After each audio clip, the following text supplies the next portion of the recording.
Hey guys, what's up? Welcome back to the channel. Today's the video suggests we have a combination of a mini haul that I got from SteelFest and some general information about the festival, as I have been people have been asking it from Instagram. How much is this? How much is that? Where is that? How far is that away? I only got like 3 items. So instead of making like a video about those 3 items, they're quite known already.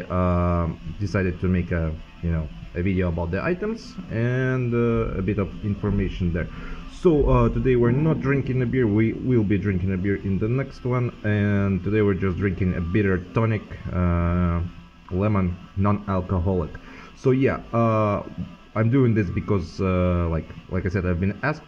I want to combine the items and the, let's call it, Q&A, and yeah, and the memory is fresh still, since during the recording of this video it has been like what, 4 days since I came back from the festival. So yeah, the memory is fresh. So first I'm gonna show you the items, and then at the end we're gonna talk for 5 minutes. So this video will be extremely short, as the title suggests, mini haul. So cheers, and yeah, let's go.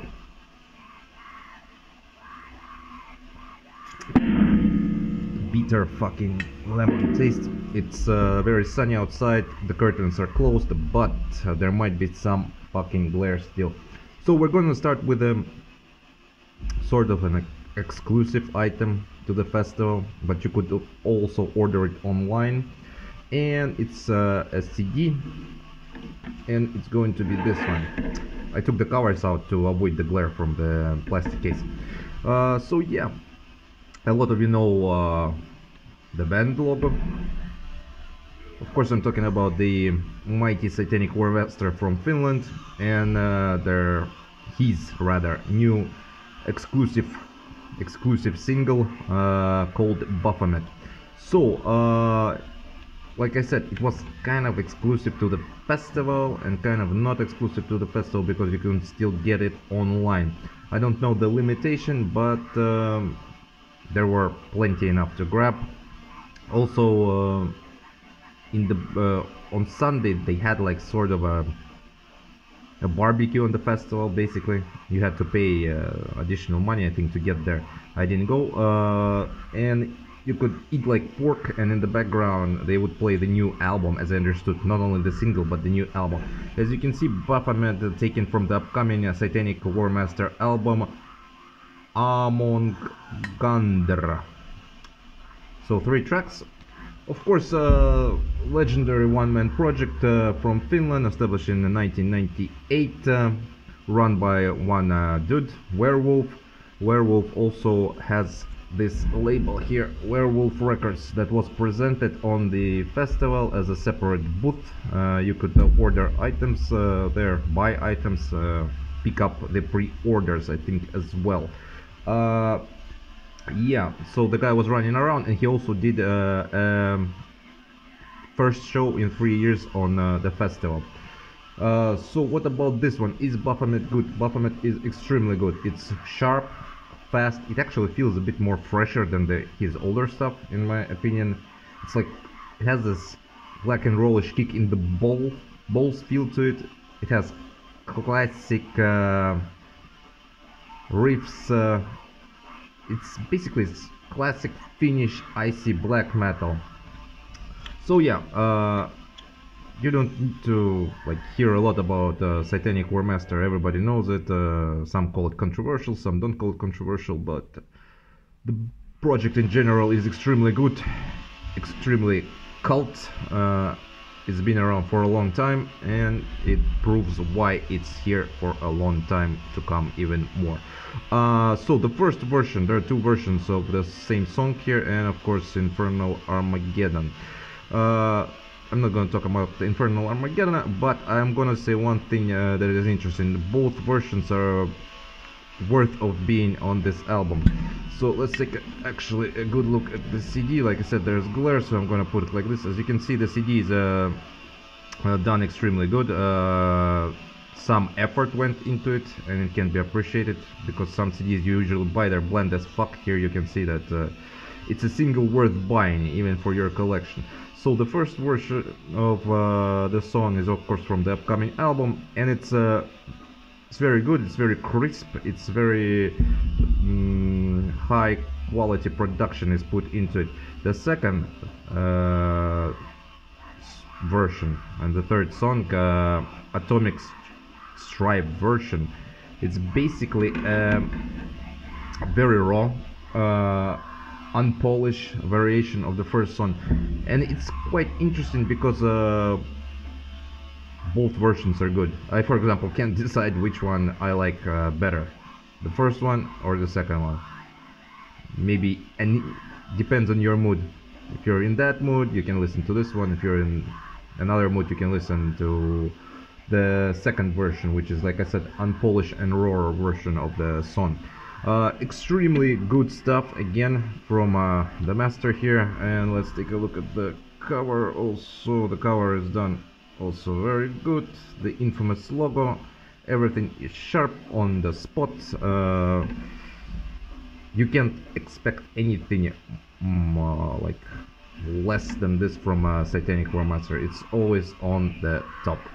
So yeah, Satanic Warmaster, Baphomet, Werewolf Productions, sort of an exclusive, sort of not. You can, I think, still order it from the site if there are copies available. I would actually urge you to check it out now, because even though there were a bunch of things available on the festival, I could see them, you know, selling out fast. So yeah, Satanic Warmaster, Baphomet, good shit. Alright, so let's not even stop and let's go into... Actually, let's not go into... We are still staying in Finland. So like I said, Satanic Warmaster gave the first show in 3 years, and the next band that we're going to look into is another Finnish classic band that also played on the festival. Was one of my favorite performances that night. Stellar electric performance. By the way, I can say that all bands did that. It was just absolute madness. Cheers and let's go. Yeah. Bitter shit for summer, refreshing. So the next band I'm talking about, I picked up Stargaze Cd after I've seen the show, Feeding the Crawling Shadows. Yet another legendary band that played on the festival. Stargaze, of course, is established in 1999 in Finland. This is their... Surprisingly, they don't have that much full-length albums. So this is their fourth full-length album, released originally in 2014. Released on World Terror Committee, so of course we get a pretty shallow release, to be honest with you. A bit of information when the album was recorded. There you go, the staff, of course, members, I mean. And let's take a closer look at the already, I think you can say, iconic cover of the album. Of course, for those who are unfamiliar with Sargeist, if it's even possible in our current world that you are not familiar with this band, I'm just going to tell you that the band members from Sargeist play, for example, in Horna and Deutschwanger, I think the pronunciation is Deutschwanger. So these guys definitely know how to make perfect black metal. They are, like you can say, professionals. So this one is interesting. It has traditional black metal screams in it, like the vocal parts, but it also has deep growls in it. And even though the whole album is pretty aggressive, it's fast, the melodies, the riffs are fast. There's one interesting thing that I've noticed when I listen to it. It feels a bit melancholic to me. It has this melancholic feel to it. And another interesting part that I've noticed, that this melancholic feels on the back, there's nothing really, just the logo, but it's, like I said, glary today. Yeah, so the logo and nothing more. Like, I think take a look here more. Yeah, so very shallow release, but it's okay. So like I said, it has this melancholic feel. It never gets depressive. It's pretty fast. It wanna makes you, you know, go like this with your fist. Again, it has this cult atmosphere in it. Like, it never gets dull. But another thing that I noticed, it also has this maybe I would say it like this, dark romanticism in it. So it's combination of that and this. I know it's not like not their most popular album. Like, I think Let the Devil In and Satanic Black Devotion are more popular than this one, but this is also not a bad album. It's like it's more to the top end, but it sort of kind of doesn't reaches it. But I really like the atmosphere here. Like I said, it doesn't have anything dull in it. Absolutely brilliant band. The performance was also brilliant. Guys were wearing the hoods and shit like that. So yeah, Sargeist from Finland, just top band, and I'm glad that I could have watched them live. There's a video, by the way, of them performing live on the channel from SteelFest. So yeah, Sargeist, Feeding the Crawling Shadows. Check it out. And like I said, yeah, it's gonna be pretty fast video, mini haul and a bit of thoughts about the SteelFest, more Q&A. So we're going into, guess where we're going, just considering those two. Where are we going? Of course we're staying in Finland. And a tape now. Yep, there we go. Let's take a look at this marvelous cover. A lot of people like winter covers, so there you go. This is definitely up your alley there. Of course, I'm talking about Ymir with self-titled album Ymir. Band, or rather one-man project. The dude behind the project goes by the name of Vrasjarn, if I pronounced it correctly. Interesting fact, Ymir itself was established in 1998, and in 1999 it had a first demo release. As I understood, it was independent demo release. Then in 2006, like, take a look at the gaps between the releases, another demo came out. This demo was already limited to 150 copies on tape, and also was released on Werewolf Records. By the way, this release, of course, is also on Werewolf Records. I like how Werewolf does this old school stamp, like back in the days when people were trading shit, you know, on proper mail, you know. There would be some stamps and shit like that. I really like this logo, how he does it. So yeah, 2006 last demo, and in 2020, this is a 2020 release, this album came out. Again, out of nowhere, maybe you could say. As you can see, Pagan black metal, and this album immediately became one of the top albums of that year. It's surprising to me that people right now say, like, I'll be honest, I'm very surprised when people say it's on that label, so I didn't pick it up. It's ridiculous. I mean, it's so good, but I didn't pick it up because it's on that label. Okay, whatever. I did pick it up, and yeah, it's on Werewolf Records, who delivers fantastic releases all the time. So yeah, let's see if we can focus here. So a bit of information about the album here. As you can see, lyrics, photography, and when it was released. So very good shit, first of all, I have to say. Took me a while to pick it up. Let's take a look at the tape. The tape is like transparent, a bit of this cold icy font here.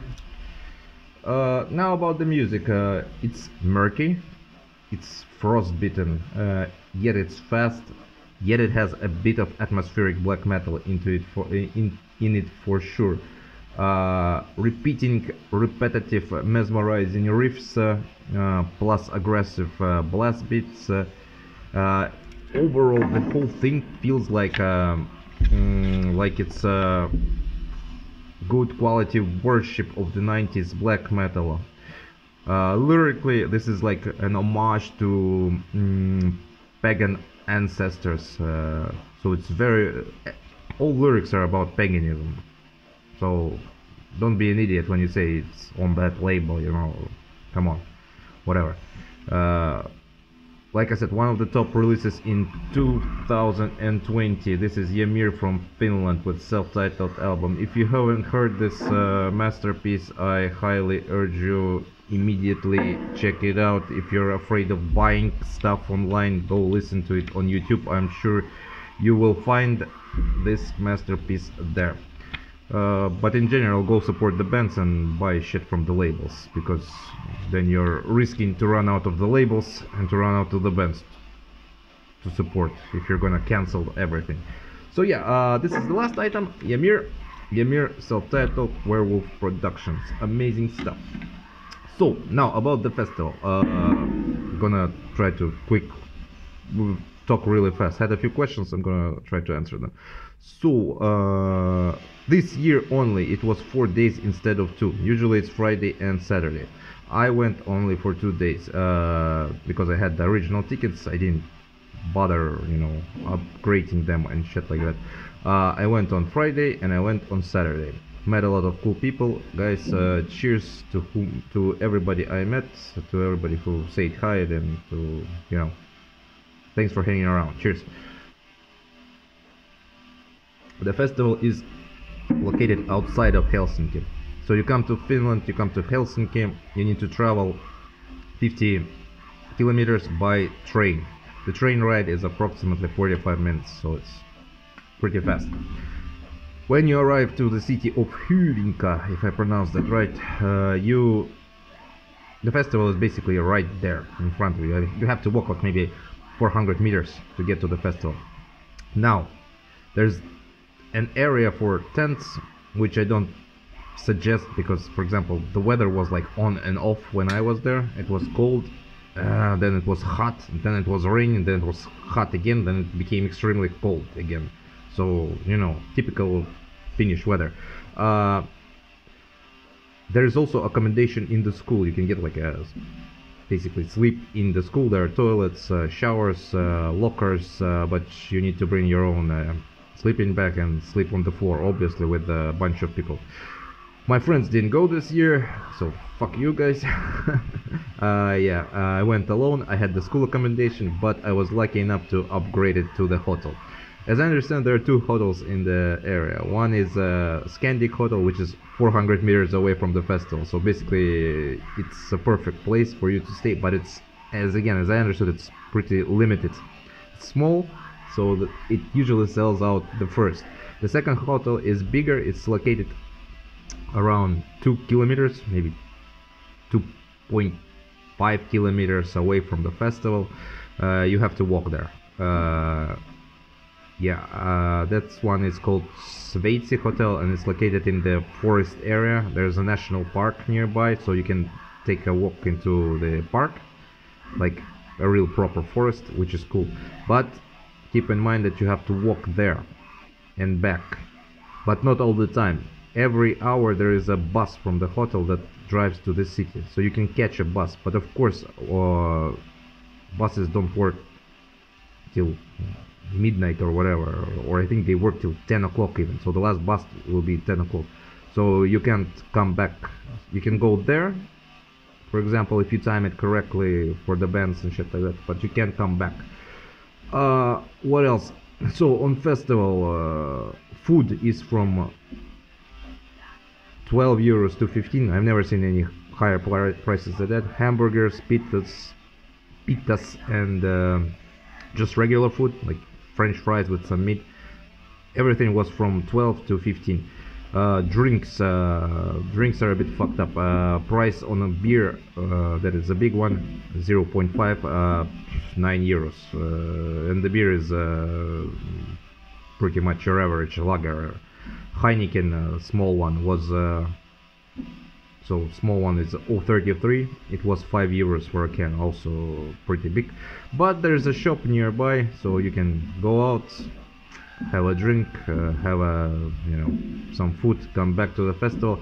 Also, I found out that there's a craft bar right behind the festival called Crafters, where craft beer was 7 euros, so for a big one. So you can go there and have a craft beer. So it's not necessarily you always have to drink and eat on the festival.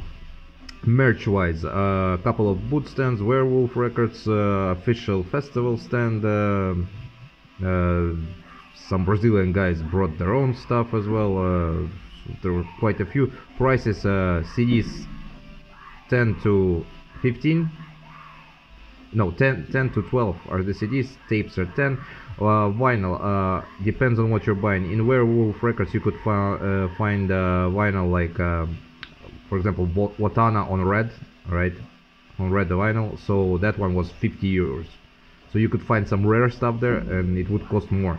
Usual price is of course 25 to 35 depending on the vinyl. But there were some rare shit that you could buy and it would cost more. I think that's pretty much it. It covers everything about the fest. If you have any more questions about it, you can leave them here, I'll answer them, because I got so many like in DMs like, oh, where did you stay, what did you eat, shit like that. Yeah. So yeah, I think that's pretty much it. That's the whole SteelFest mini haul and the general questions thingy for you. Yeah, I think that's it. So guys, I'll see you on the next video. The next video we are going to have a beer, and the next video is 100% going to be the politically incorrect one. The series is finally back. The haul is very big in that video, so yeah, wish me luck in shooting that one. It's pretty fucking big. Yeah, so as usual, stay frosty, stay black metal. I'll see you around.